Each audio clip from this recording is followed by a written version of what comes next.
This is Story Time with A.M. Donovan, and today I'm going to tell you one of the stories of Sinbad the Sailor. Now, many of the stories of Sinbad the Sailor are covered in the Arabian Nights, which has a lot of really good stories in it, but this is one of the stories. And Sinbad the Sailor had many, many adventures.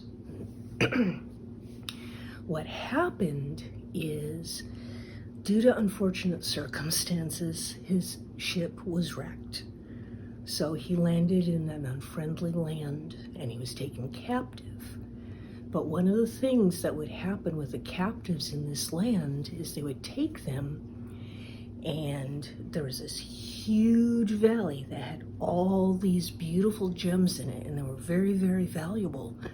But there was no way for anyone to get down there and get them. So what they would do is they would take big chunks of raw meat and throw it down to the valley, and then it would stick to all these gems. Then what would happen is this big bird, it was called a roc. It was bigger than an eagle, bigger than a condor, the biggest bird anyone had ever seen, would swoop down and grab the meat. And the people that were the captives, then when the bird flew up with the meat, had to yell at it and scare it to make it drop the meat so it would drop the gems.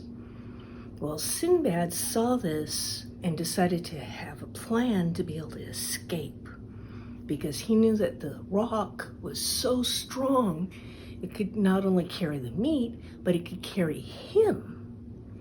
So what he did is, instead of throwing the big chunk of meat down into the valley, he put it down on the ground and tied himself to it and turned over so the meat was up and the bird would see that.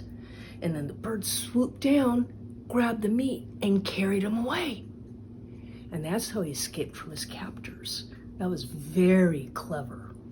And this was one of the adventures of Sinbad the Sailor from the tales of the Arabian Nights. Thank you.